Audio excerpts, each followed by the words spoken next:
నియోజకవర్గ మీడియా మిత్రులకు, అదేవిధంగా ప్రజలకు, రైతులకు నా నమస్కారం. నిన్న మొన్న కాంగ్రెస్ నాయకులు ప్రెస్ మీట్లు పెట్టి మా మాజీ ఎమ్మెల్యే పట్నం నరేందర్ రెడ్డిపై ఇష్టం వచ్చినట్ల మాట్లాడడం జరుగుతుంది. ఆ కాంగ్రెస్ నాయకులకు ఒక్కటే చెప్తున్నా, అయ్యా 2018లో చిత్తుగా ఓడించిన ఘనత చరిత్ర కొడంగల్ నియోజకవర్గ ప్రజలకు, రైతులకు, కార్యకర్తలకు ఉంది. మరి ఈరోజు ఏదో సీఎం అవుతాడని కొడంగల్ నియోజకవర్గంలో ఎమ్మెల్యే గెలిపిస్తే అక్కడ కొడంగల్ నియోజకవర్గంలో ఉన్నటువంటి మా 4 మండలాల్లో మరి అవినీతికి అనుకొండాలుగా మారినటువంటి కాంగ్రెస్ నాయకులు మండలానికి ఒకరు ఎంచుకున్నారు. సీఎం రేవంత్ రెడ్డి గారి ఏజెంట్లుగా తిరుపతి రెడ్డి యొక్క అనుచరులు కానీ, బొమ్రస్పేటలోనేమో ఇసుక మాఫియా, కోడంగల్నేమో ప్రజల యొక్క కార్యకర్తల యొక్క రక్తాన్ని తాగుతున్నటువంటి అక్కడ నాయకులు, దౌలతాబాద్ మండల్, అదేవిధంగా దుద్యాల మండల్లో వివిధ రకాలైనటువంటి ఒకరు పోలీస్ స్టేషన్ అని, ఒకరు ఎంఆర్ఓ ఆఫీస్ అని, ఒకరు కలెక్టర్ ఆఫీస్ అని వివిధ శాఖలలో కమిషన్ లేని కకృతి పడుతున్నటువంటి కాంగ్రెస్ నాయకులకు ఒక్కరు హెచ్చరిస్తున్నా, మీరు నరేందర్ రెడ్డి పైన మాట్లాడే నైతిక హక్కు ఏది లేదు. కొడంగల్ నియోజకవర్గానికి ఈరోజు పేరు వచ్చిందంటే 10 ఏళ్లలో టీఆర్ఎస్ గవర్నమెంట్లో, బీఆర్ఎస్ గవర్నమెంట్లో కొడంగల్ నియోజకవర్గానికి పేరు రావడం జరిగింది. మరి నిన్న మొన్న మా నరేందర్ అన్న ప్రెస్ మీట్ ఇస్తే ఏమడిగిండు ప్రెస్ మీట్లో, నీకు దమ్ముంటే ఇప్పుడు రాజీనామా చేసి మా నరేందర్ అన్న మన గెలువు రేవంత్ రెడ్డి గారు. మరి 2018లో ఓడిపోతే రాజకీయ సన్యాసం అన్నావు. మరి ఎక్కడ తీసుకున్నావు సన్యాసం? మరి ఎక్కడ తీసుకున్నామని కార్యకర్తలకు చెప్పాలి. మరి తిరుపతి రెడ్డి అండ చూసుకొని, రేవంత్ రెడ్డి అండ చూసుకొని కోడంగల్ నియోజకవర్గాన్ని అభివృద్ధి చేస్తామని నీ కార్యకర్తలు మొత్తం నీకు వెన్నుపోటు కొడవనికే తయారైనరు. రేవంత్ రెడ్డి, నీ కార్యకర్తలను పట్టించుకో ఫస్ట్, లీడర్లను కాదు, ఒక మండలక నాయకులనే కాదు, నీ కార్యకర్తలను పట్టించుకో ఫస్ట్. సరే, ఇదనుకుంటే పోతే మా నరేందర్ రెడ్డిపై ఇష్టం వచ్చినట్ల మా మాజీ ఎమ్మెల్యే సౌమ్యుడు, మీలాక తిట్లు రావు, పనిచేసే నాయకుడు అంటున్నారు. రేవంత్ రెడ్డి స్థాయి కాదు నరేందర్ రెడ్డి, దాన్ని వాస్తవమే, నేను ఒప్పుకుంటా. నరేందర్ అన్నది రేవంత్ రెడ్డి స్థాయి కాదు. ఎందుకు కాదా అని చెప్తున్నా. మరి ఆయన ఓటుకు నోటు దొంగ కాబట్టి, 420 కేసు కాబట్టి, చెంచలు కూడా జైలుకు పోయి చిప్ప కూడా తిన్నా కాబట్టి మా నరేందర్ అన్న స్థాయి కాదు అట్లా. కానీ మా నరేందర్ అన్న లగచర్ల రైతుల కోసం 49 రోజులు రైతుల కోసం జైలుకు పోయిన చరిత్ర మా పట్నం నరేందర్ రెడ్డి గారు. మరి మీ నాయకుడు అడ్డంగా ఎమ్మెల్సీని పట్టపగులు వేం నరేందర్ రెడ్డి కోసం, పట్టపగులు ఎమ్మెల్సీ కోసం, స్టీఫెన్ రవీంద్ర కోసం పట్టపగులు సంచులతో దొరికినటువంటి దొంగ ఈరోజు రేవంత్ రెడ్డి. వాస్తవం మా నరేందర్ రెడ్డి స్థాయి కాదు.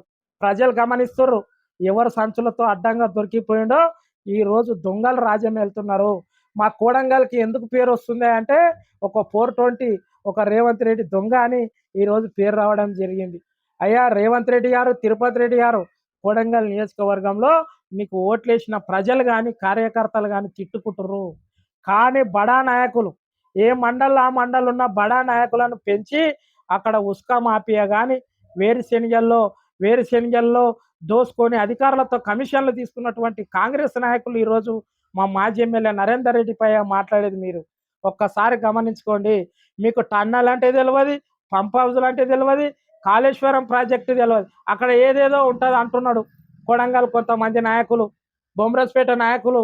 దళితాబాద్లో కార్ల కూర్చోవడం కాదు నాయకులారా, కార్ల కూర్చొని ప్రెస్ మీట్లు వేయడం కాదు, జనాలకు రాండి. కొడంగల్ నియోజకవర్గంలో వడ్ల సంచులు ఎక్కడ కొన్నారు, మరి ఎక్కడ లారీలు పంపించారు. మరి మొన్నటికి మొన్న మేము రాస్తారోక రైతులకు ధర్నాలు చేస్తేనేమో సంచులు ఇస్తారు, లేకుంటే లేదు.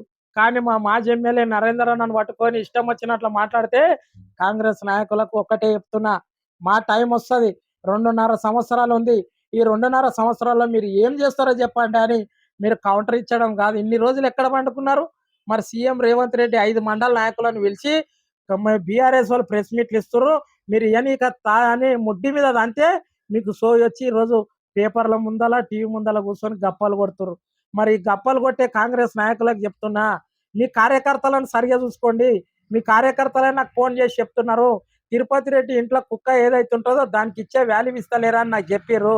అదేవిధంగా రేవంత్ రెడ్డి గిట్ట మీకు క్లాస్ ఇచ్చినట్ల మాకు నాయకుడు క్లాస్ ఇయ్యాడు. మేము స్వయంగా మా స్వంతగా మేము అభివృద్ధి చేసినాం 10 ఏళ్లలో. మా నరేందర్ రెడ్డి సాబ్ ఏం చేసిండో నేను చెప్తా, రాసుకో. కోడంగల్ ఎవరైతే బడా ఎగ్జిక్స్ పడుతుర్రో నాయకులకు చెప్తున్నా, దౌలతాబాద్ బండల్లో జూనియర్ కాలేజ్ తీసుకొచ్చిన ఘనత మా పట్నం నరేందర్ రెడ్డిది. మరి 3 మండలాలు చేసింది ఎవరు? కేసీఆర్ గారు గవర్నమెంట్ లో కేటీఆర్ అన్న దత్తత తీసుకున్న తర్వాత, హరీష్ అన్న ఇన్ఛార్జి ఉన్నట్టు తర్వాత కొడంగల్ని మున్సిపాలిటీ చేసిండు, కోస్గిని మున్సిపాలిటీ చేసిండు. మరి కోస్గికి కానీ కొడంగల్ కానీ 300 కోట్లు తీసుకొచ్చిన ఘనత మా పట్నం నరేందర్ రెడ్డిది. ఇది మర్చిపోయి సోయి లేకుండా ఇక సీఎం అయిండు, రోడ్లు కనిపిస్తలేవా? రోడ్లు ఏం వేస్తున్నాయా? 300 కోట్లు తీసుకొచ్చింది మేము. సింగిల్ రోడ్ వేస్తే మీరు డబల్ రోడ్ వేస్తారు. డబల్ రోడ్ అంటే ఎంత? మేము సింగిల్ రోడ్ 12 ఫీట్లు వేస్తే మీరు 18 ఫీట్లు వేస్తారు. అదే డబల్ రోడ్ అంటే 24 ఫీట్లు వేయాలి. కానీ ఆయన కుదించి రోడ్డు మీద రోడ్ వేసుకొని మేమేసినాం అంటే ఒక ఎమ్మెల్యేనే 300 కోట్లు తెస్తే సీఎం అయితే ఇంకెన్ని కోట్లు తీసుకురావాలి? మీరే ప్రశ్నించుకోండి. కోడంగల్ బ్రహ్మాండంగా గజ్వేల్ లాగానో సిరిసిల్ల లాగా చేస్తున్నాడు. మరి స్వాగతిస్తాం. అభివృద్ధి చేయండి కోడంగల్ ప్రాంతాన్ని. మరి కోడంగల్లో ఉన్న టౌన్లో ఉన్న నాయకులు పెద్ద పెద్ద గప్పాలు కొడుతున్నారు. మీకు సిగ్గు శరం అన్న ఉండాలి. నాయకుల కోడంగల్ ఉన్న మెడికల్ కాలేజ్ ఎక్కడ పోయింది? కోడంగల్ ఉన్న డిగ్రీ కాలేజ్ ఎక్కడ ఉంది? మరి గురుకుల కాలేజ్ ఎక్కడ ఉంది? మరి స్టేడియం అన్నారు, మరి స్టేడియం ఎక్కడ ఉంది? అంటే కొడంగల్ పేరు చెప్పుకొని ఎమ్మెల్యేగా ఉండి సీఎం గెలుస్తాడు తప్ప ఆ కొడంగల్ టౌన్లో అభివృద్ధి చేయడం లేదు. కానీ ఈరోజు కొడంగల్ నియోజకవర్గ ప్రజలు అందరు గమనిస్తారు. రండి, ఓ నాయకుడు బొమ్మరాజపేటలో గప్పాలు కొడుతున్నాడు, దళితాబాద్లో ఒక నాయకుడు గప్పాలు కొడుతున్నాడు. మీకు దమ్ము ధైర్యం ఉంటే, మీకు సీమ రక్తం ఉంటే ఎంపీటీసీ జడ్పీటీసీలు ఎలక్షన్ వేయండి. వేసి చూసుకుందాం, ప్రజాక్షేత్రంలో చూసుకుందాం. మీరిచ్చుడు మేమిచ్చడం కాదు. కొంతమంది మా పట్నం నరేందర్ రెడ్డి మీద ఎక్స్ట్రా మాట్లాడితే ఖబర్దార్ అని హెచ్చరిస్తుండా. ఇంకొకసారి మీరు అభివృద్ధి మాట్లాడదాం అంటే మాట్లాడదాం. నారాయణపేట కోడంగల్ ఎత్తిపోతల పథకం అన్నాడు, మరి యాడుంది? మరి అక్కడ పాలమూరు రంగారెడ్డి ప్రాజెక్టు బ్రహ్మాండంగా 90% కంప్లీట్ అయింది. దాని కాలువల ద్వారా వస్తే కొడంగల్ నియోజకవర్గానికి 150 ఎకరాల నీళ్లు వరబడుతున్నాయి ఈ 2 ఇయర్స్లో. అది పక్కకెట్టి కేసీఆర్ గారికి ఎక్కడ పేరు వస్తుందనే ఉద్దేశంతో ఈరోజు మళ్ళా వంక పెట్టిండు, మక్తాల్ నారాయణపేట కోడంగల్ అని. మరి ఇక్కడున్న భూములు భూసేకరణ అంటే అక్కడ రైతులను ఎట్లయినా భూసేకరణ జరిగింది. మన కాలువల ద్వారా నీళ్ళు తీసుకొచ్చేది పోయి ఇక్కడ ఒకటి మళ్ళా రేవంత్ రెడ్డి ఒక తెర లేపి ఇక్కడ ఉన్న రైతులని నట్టింట్లో ముంచినటువంటి రేవంత్ రెడ్డి డ్యామర్గిద్ద వరకు పైపుల ద్వారా తెచ్చి కొడంగల్ ప్రాంతానికి 100 ఎకరాలు పోతున్నాయి కాలువల ద్వారా. మరి అది అభివృద్ధి అవుతుందో కాదో తెలియదు, కానీ ఏదో తూతూ మంత్రం ఉండదు. మీకు టన్నల్ అంటే తెలియదు, ఇదంటే తెలియదు. పాలమూరు రంగారెడ్డి ప్రాజెక్టులో పంప్ హౌజుల దగ్గర సబ్ స్టేషన్లో 87 కిలోమీటర్ల టన్నెలు, 5 రిజర్వాయర్లు, 41 కిలోమీటర్ల కాలువరు ఆ రోజు బీఆర్ఎస్ ప్రభుత్వంలో జరిగినాయి. పాలమూరు రంగారెడ్డి గురించి మాట్లాడే వ్యక్తులు ఈరోజు కొడంగల్లో వాళ్ళకి సబ్జెక్ట్ లేని వ్యక్తులకు చెప్తున్నా, పాలమూరు రంగారెడ్డి ఒక్కసారి మీకే ఫ్రీగా బస్సులు పెడతా, నడవండి చూద్దాం. నాదెండ్లపూర్ రిజర్వాయర్ కానీ మన అదేవిధంగా మన నార్లపార ప్రాజెక్ట్ కానీ ఇవన్నీ చూడండి ఒక్కసారి. కేసీఆర్ ఎంత అద్భుతం చేసిండో. మరి మీరు చూడకుండానే కాళేశ్వరం అంటారు, మళ్ళీ లేదంటే ఏదో అంటారు. కానీ పాలమూరు రంగారెడ్డి ప్రాజెక్టు కోడంగల్ ప్రాంతానికి కాలువల ధర అయితే 150 ఎకరాలకు సాగు చేసేది పోయి ఈరోజు దాన్ని మూసిపెట్టి మరి ఇక్కడ నారాయణపేట కోడంగల్ ప్రాజెక్ట్ అంటున్నారు. మరి కాంగ్రెస్ నాయకులారా ఒక్కసారి మీ ఆత్మాభిమానం చేసుకోండి. రేవంత్ రెడ్డి సీఎం అయ్యిండు, సంతోషం, నేను కాదన్నట్లే. కోడంగల్ని అభివృద్ధి చేయండి. కోడంగల్ లక్షల కోట్ల నిధులు తెచ్చి మీరు చేయండి. మా నరేందర్ అన్న మేము సహకరిస్తాం, ఎవరు అడ్డుపడట్లేదు. ఒక రోడ్లు ఒక్కటి తూతూ మంత్రాన్ని వేసి మొన్నటికి మొన్ననే నేను చెప్పిన రోడ్లు ఎన్ని కొట్టుకపోయినాయి. దానికైతే ఇష్టం వచ్చినట్ల నోర్లు వాడేసుకుంటున్నారు. మీ కార్యకర్తలు మాత్రం భూదందాల కమిషన్లు, మరి అధికారులతోన కమిషన్లు, పోలీస్ స్టేషన్ల కమిషన్లు, ఆర్టీఓ ద్వారా కమిషన్లు చాలా ఉన్నాయి. చెప్పుకుంటూ పోతే అది మీ విజ్ఞతకే వదిలేస్తుండా. మీ విజ్ఞతకే వదిలేస్తుండా. వేరుశెనగ అయితే ఏదైతే ఉందో విజిలెన్స్ సీఎం గారు విజిలెన్స్కి ఎంక్వైరీ చేసి మరి అక్కడ ఉన్న అధికారులను సస్పెండ్ చేస్తారా, మరి మీ కార్యకర్తలను సస్పెండ్ చేస్తారా అని మీకు తెలియజేస్తూ, ఇంకొకటి మరి కేసీఆర్ గారు 14లో మన మహబూబ్‌నగర్‌కి వలస వచ్చి ఏస్తే ఎంపీ అయిండన్నాడు. వాస్తవం వలసొచ్చిండు. మరి నీవు కొడంగల్ ప్రాంతానికి వలస రాలేదా రేవంత్ రెడ్డి గారు? ఎక్కడనో కల్వకుర్తిలో పుట్టి, కొండారెడ్డిపల్లెలో పుట్టి కొడంగల్‌కు వలసొచ్చిర్రు. మరి నిన్నేమనాలే? నీవు జేసేటివన్నీ సంసారం మేము జేస్తే విపచారమా? మరి మా ఘనత ఏంది పాలమూరు బిడ్డలకంటే కేసీఆర్ సారు పాలమూరుకి ఎంపీగా ఉండి తెలంగాణ రాష్ట్రాన్ని తీసుకొచ్చిందంటే ఆ చరిత్ర, ఘనత అదంతా మన పాలమూరు బిడ్డలకు దక్కుతది. ఆ సోయి మర్చిపెట్టి నీవు పాలమూరు బిడ్డవు ఇది అని డెవలప్ చేస్తా అంటావు. లేకపోతే 14 గెలవని అంటావు. గెలవనీయకుండా నీవెవరవు? రేపు దమ్ము, ధైర్యం ఉంటే మా నరేందర్ రెడ్డి అన్నది సవాల్ని విసిరిండు కదా! దానికి కట్టుబడుండు. మేమందరం బీఆర్ఎస్ పార్టీకి సిద్ధంగా ఉంటాం.